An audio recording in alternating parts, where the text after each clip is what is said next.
So this is my Jigger. I wanted to introduce my Jigger bun. He's a big boy. I'll put him down. Yeah, I just wanted to introduce him.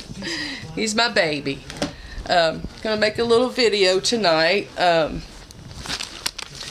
the narcissist topic, of course, and gonna talk a little bit about the dysfunctional, altered thinking patterns of a narcissist. They don't think like us. And apparently I can't even enjoy a little shopping in the afternoon anymore because today I went out to, you know, treat myself to a little bit of shopping, which is very rare for me. I don't get to do that hardly at all. So I was out, you know, at the clothing store getting a couple blouses, and, you know, I was walking out to the car and get to the curb, and then I practically trip over the Barnum and Bailey circus mobile. You know, the narcissist is driving by, and I practically trip over his damn ass. So yeah, I mean, he's just out doing the same fuckery during the day. It's 3 o'clock in the afternoon. You think, you know, somebody who just started a business would be out working, but, you know, he's just doing the same fuckery. He's doing whatever the hell he wants to do while the new supply's at work, you know, making the money to pay the mortgage. While he's running around with the house keys, you know, just doing whatever the hell he wants to do. You know, going to Ollie's over there doing, you know, buying the cheap but good stuff. Or what is it? Cheap stuff, good stuff for cheap. Something like that. It's a bunch of cheap shit, is what it is. But anyway, yeah, I practically tripped over the circus mobile because, you know, the circus is in my neighborhood permanently now. You know, we have to trip over the clown on the way out of the store about a third of the time. I think I'm just going to start carrying a package of firecrackers around with me and light the motherfuckers and throw them at him so he'll piss his pants, since I have to look at him just about a third of the time I go anywhere. You know, I get to see the clown in the circus in action every time I go out of the house almost. It's getting to be ridiculous. I wish he would have found a new supply on the other end of fucking town. Or in a neighboring town, or somewhere, anywhere but my neighborhood. Damn. Alright, now let's get into the dysfunctional, altered thinking patterns of a narcissist. Like I said, they don't think like us. I think the number one thinking pattern of a narcissist that differs from, you know, normal functioning people is their confidence in their lies. You know, they're compulsive liars. They're very good at it. That's how they manipulate people. They're very confident in it. They don't, you know, like we would tell, you know, a little lie to maybe protect somebody, or maybe even a little lie to protect ourselves sometimes. You know, everybody does it now and again, but, you know, not everybody's a compulsive liar like a narcissist. They're just very confident in their lies. They don't get nervous. Like I said, he told me 1,000 times how he could pass a lie detector test. That's how confident they are in their lying, because I think a lot of times they just believe their own lies, and they do it so much it's just a natural thing for them to just lie. And then I think, you know, another altered way of thinking that they have is that people aren't going to figure out their lies. Like, we're just all so stupid that we can't see through their arrogance and their lying and, you know, their bullshit. They just, you know, think we're all too stupid to see it. But yeah, I think that's the number one way that a narcissist differs in the way that a normal individual thinks, is their confidence in lying. Most definitely. Alright, and then besides thinking, you know, they're better and they're more beautiful and, you know, they're more talented and, you know, they're just better than everyone in general. I mean, that's their way of thinking. Normal people don't really think that way. I mean, normal people have an ego. We all have one, but, you know, we don't have this giant ego that becomes malignant to people like cancer, you know, where everybody can basically see your tumor is growing right here on your forehead because your ego is so huge. You know, all you can do is uplift yourself in front of everybody and make yourself look, you know, your ego and your arrogance just shows. So yeah, they have that way of thinking, and they don't have a genuine way of thinking. Like when you have a conversation a lot of times with a narcissist, you're left confused because there's no genuine feelings in a narcissist, and you sense that, and you kind of see that, and you don't really take them as being genuine, so. They think we're all stupid. They think that we can't see their dysfunction, that we can't see their arrogance and their lies. My family and my friends, even my friends that I met him through, they couldn't believe that we were together because he is so arrogant, and they know what kind of person I am, and that, I don't really tolerate any shit from a man, really, so... Yeah, it is sort of weird that I ended up with somebody like that. And everybody, my friends, my family, anybody that met him, wouldn't be long after they met him, or they'd be like, wow, he's a little bit arrogant, you think? So that's just, it really shows on a narcissist. And they have that way of thinking that, it's just, I guess they think they're supposed to be arrogant. I don't know. I don't understand their way of thinking. This is just what I've observed, in my experience. With one. But yeah, people notice that immediately with a narcissist. They're usually very arrogant. They have a paranoid way of thinking as well. Because, they'll leave a trail of destruction behind them with their girlfriends, their ex-friends, their ex-co-workers, some family members, just anybody, acquaintances,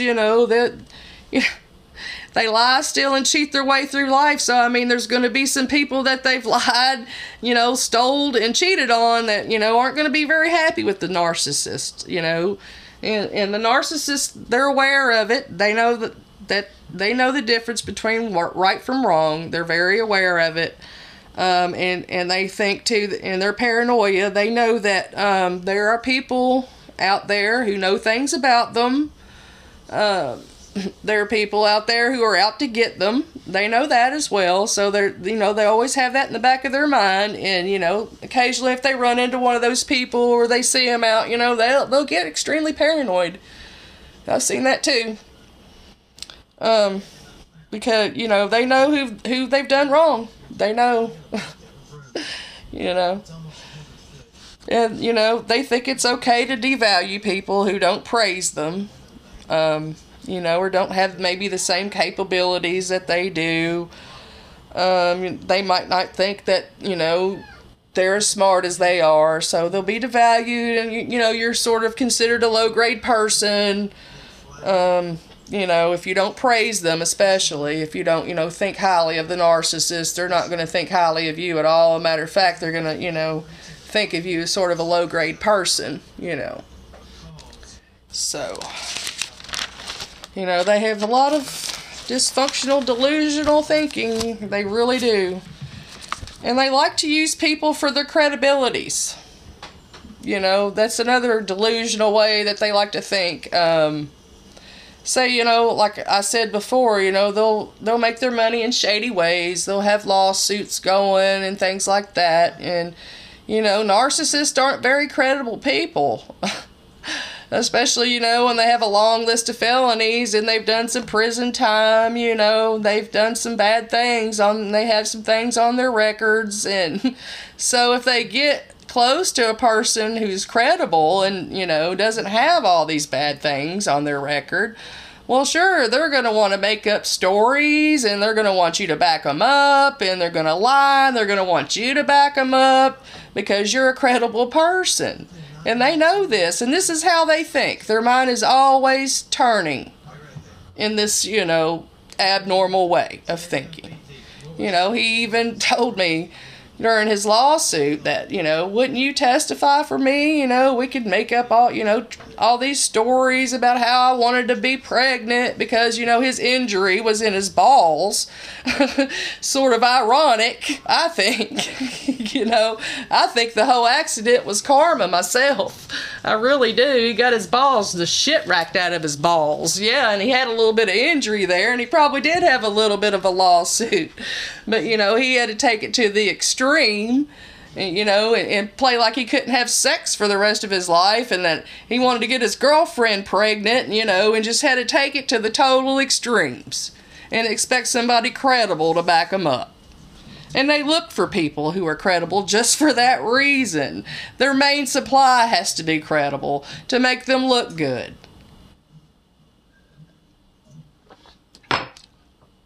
Just an example, dysfunctional thinking. And they objectify people. They don't think of a person as a person like you or I would think of a person as having feelings, you know. You don't want to hurt that person. Normal people don't want to hurt other people. I mean, sure, we get mad and we get envious. We get jealous. We get, you know, angry. Everybody does. Everybody has these emotions. But the narcissists, their emotions are totally different. The only emotions that they care about are their own feelings.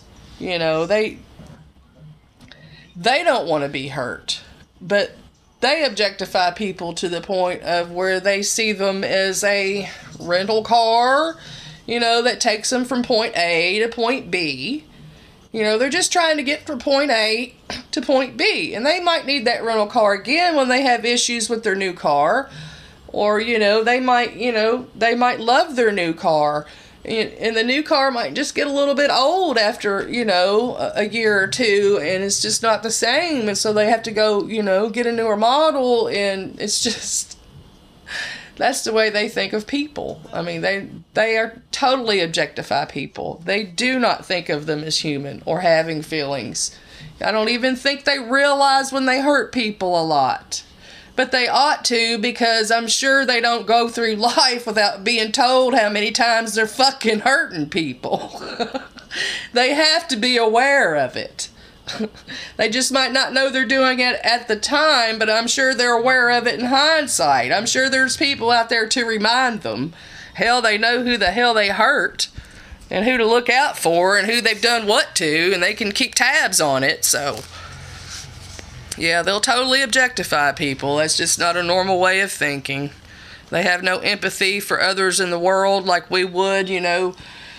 There might be a disaster halfway across the world, you know. We don't cry, or we don't really strongly empathize with something that's not close and near to us. But they just totally don't care. They just totally don't care about anybody but themselves. You know, that's why they push everybody's boundaries to the point of no return. They will try to get you, they will just do it just to see what they can get you to do. Well, let's see if we can get this rental car to go up to 100 miles an hour while we got it. Let's have fun. Let's push the rental car as far as it'll go to get us to where we need to be. You know, pretty much. They always think they beat the odds. They always think they beat the odds. That's why they're so promiscuous in their behavior. That's why they have so many sexual partners. That's why they just don't care. They're impulsive. They're reckless. They just, in their mind, they just think they're omnipotent and that they can beat the odds, no matter what it is. And that's not true. Of course, because they leave this trail of destruction behind them, and they didn't beat the odds after all. So, I mean, they just, in their delusional thinking at the time, that's why they're so reckless. You know, they're just impulsive. You know, they're not going to really think a lot before they act, which is very dangerous, very dangerous. You know, and all this delusional thinking, it endangers everybody around them. You know, everybody else has to pay the price. You know, not only them. Everybody else that's close to them has to suffer their consequences. So, that's what you get when you get involved in a close relationship with a narcissist. You know, and it all leads to disaster in every single one of them. Because the delusional thinking. You know, they don't think like us. They don't think like a normal individual. They just don't. You know, they don't operate like we do. All their relationships usually end badly most of the time. The only time they can keep a relationship, it just depends on the person and how much they're going to put up with. So that's basically all I have to say about the narcissist delusional thinking. And, you know, I hope maybe I can enjoy going out to shop during the day again at some point or another, you know, without having to worry about tripping over the circus mobile. But anyway, I'm gonna retire here on my couch with my Gemma cat and my Jigger Bones. So y'all have a good night. Bye-bye.